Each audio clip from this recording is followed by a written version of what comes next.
Thank you.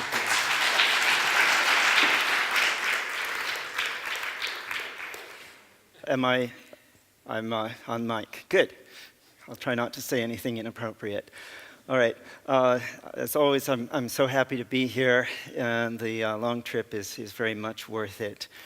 So it's a very packed presentation. I'm afraid I'll be going rather quickly, but if people have questions, they can find me afterwards, and I'll try to clarify. Let's see. Next. So you may be aware that Guy Verhofstadt, the Belgian representative to the European Parliament, was addressing Mark Zuckerberg and raised the specter that what Zuckerberg has created is a digital monster. Well, it's, I think, very familiar to people that there has been critique of Facebook and of social media for its invasion of people's privacy. But I think that it's not so familiar to people that many of the practices that have been problematic with regard to social media are becoming more and more the norm for newspapers. Despite appearances, the line between social media and news media is a fuzzy line, and it's becoming fuzzier every day, meaning that newspapers will certainly face scrutiny for similar practices in the very near future. A recent study found that typical European newspapers contain about 40 third-party cookies, and that may not make any sense to you yet, but we'll talk about what those cookies are. And that 99% of newspaper websites from Finland, France, and Germany, Italy, Poland, Spain, the UK, contained these third-party cookies. So what is a third-party cookie? It turns out that this is a bit of code that's installed on the newspaper's pages that they don't write themselves. So it's written by some third party rather than the newspaper. And these, it's explained in the privacy policies. If you go to the newspaper's privacy policies, which a lot of people don't bother to read, but it's explained as a way to serve people better ads. So presumably as a cat owner, I would not be getting ads about dog products. This is the sort of selling point for having these cookies, is that they know what my interests are and serve me more appropriate ads. The implementation of the EU's General Data Protection Regulation of 2016, which is now referred to as GDPR, as soon as this was implemented, within a month, the number of third-party cookies decreased by about 22% on these European websites. So what happened? What was it about the GDPR that caused this decline in the number of cookies, and really what were those cookies? What were they doing that broke the rules of the GDPR? I think this is a fascinating question. It allows us to peek below the surface just a little bit in the creation of this digital surveillance technique that we call the cookie. And there's a lot of things about the GDPR that don't really matter to this discussion. If you're interested in the GDPR, that's fantastic. We can chat about it. But I'm going to set aside a bunch of stuff there that's marked with green and go for the red side. Red means scary, right? There's what they call privacy by design, also known as data minimization, is part of the GDPR. So a site must only collect data that is relevant, adequate, and completely necessary to do what it is meant to do. Data collected for one purpose cannot be repurposed for something else. So that 20-some% of cookies, the 20% that disappeared after the GDPR, must have been doing something like this. They must have been collecting data that wasn't relevant to the particular use of that user with that particular story, but that was going to be repurposed. And they also potentially could have been gathering data that's not acceptable data to gather under the GDPR. What would that be? Things relating to ethnic origin, political opinions, religious, philosophical beliefs, trade union membership. These are also things that technically are not supposed to be gathered. Now, I think implementing the GDPR is quite problematic because if you are collecting data about what news stories people read, which news stories they share with other people via their social media, which news stories they come back to or favorite or comment on, all of that data could very well indicate questions of ethnicity, questions of political perspective, and so forth. So how is that going to not be collected if there is already a mechanism in place to collect their online activities? Stepping back for a moment, then, what is the foundation for concern about the presence of these cookies in newspaper websites? There's an assumption that the press is a vital organ of democracy. And freedom of speech is, of course, a real keystone to the idea of freedom of the press. And in this model, then the newspaper's information gathering function is limited to writing stories. Information is gathered by journalists, and the journalists create stories, and you want transparency as much as possible into how that is done. But as newspapers are shifting to online delivery as their primary form of circulation, and it is becoming the main way that most people encounter newspaper stories now, more than 50% of the readers are digital subscribers of most of the main newspapers in the US, then information gathering includes the readers, their interest patterns, and their online activities. And this forces us then to rethink transparency to include data collection processes that look into the hearts and minds, so to speak, of the audience members. So where is this happening? Where are these cookies?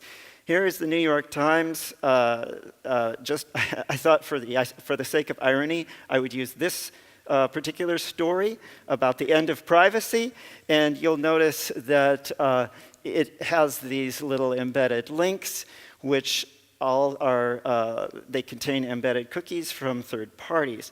The ad for IBM also contains these cookies, if it's like most ads, which as you click through to the advertiser, then information is shared about your browsing behavior, and also it is shared with the newspaper about your interest in this particular product.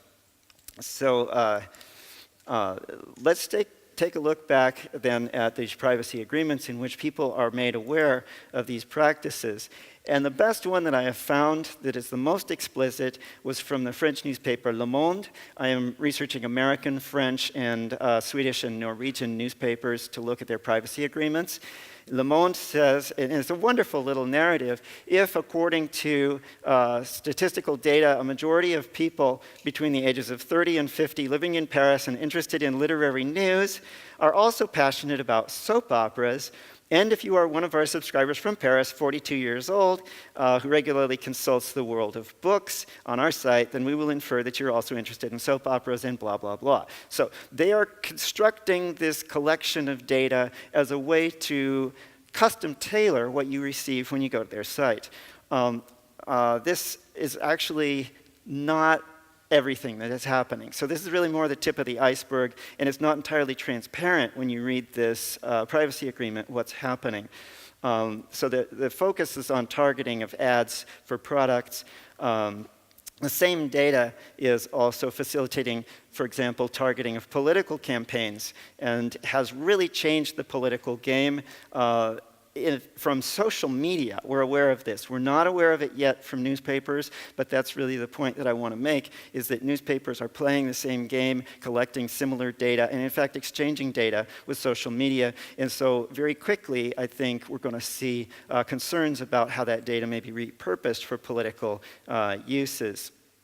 And it can create what I call a cascade of effect at other places on the web. So how would I describe what's happening? One way would be to tinker with this statement that was in the privacy statement for Le Monde to say, if according to statistical data, a majority of people between the ages of such and such living in this certain part of France are interested in Formula One racing and also opposed to immigration, then to cut to the chase, you might find that as a person who lives in this part of France and is interested in Formula One, you are getting ads from political parties that are basically building support on the basis of opposing immigration. And so it's this political angle that usually is not foregrounded in the statements about the use of cookies and about online users' privacy, because it is more sensitive. The idea that you are custom serving people political ads is more sensitive, and it, I think, really also permeates other spaces. So as my example here says, it could lead to the targeting of Formula One fans by conservative parties and campaigns elsewhere. It wouldn't have to be on the newspaper because the information is very useful in let's say, targeting billboards at events and so forth. A bit more theory. I am extremely indebted to an author that I've only recently stumbled across, Shoshana Zuboff, who has written an amazing book, The Age of Surveillance Capitalism, and some vocabulary here. She talks about the varied torrent of creative shapes in the sideshow to the main event, the continuous expansion of the extraction architecture, to acquire new raw material at scale and feed on expensive production process that makes prediction products that attract and retain more customers. So it's a complex language at times. I try to parse the language a little bit to say that this is finding new ways to capture people's interest, services that collect data linking demographic attributes and interest patterns, attitudes, and activities. All of this is what's being captured by these cookies. She has a wonderful diagram here which has the reader in this sort of treadmill here. They're doing the work of reading, in this case, we would say news, and that is contributing a source of data which is fed back in to improve the service for the user. But Zuboff is suggesting, on the basis of the capitalization of social media, that there is a huge profit to be gained from having people contribute this data that goes way beyond serving those people better material and is feeding into a giant market for the resale of personal data and the use of personal data for creating custom-tailored products for all different types of things, including political purposes. So the market capitalization of Facebook is over 400 billion, Google is over 700 billion, and this is why I think newspapers and journalists need to take this very seriously. This could, in the near future, become their most valuable asset, is personal data. In theory, that is their most valuable asset. And so to take Zuboff's model and reappropriate it for newspapers as opposed to social media, we can think of a circuit where analytics on user activities online are being fed back in to shape the online news consumption experience.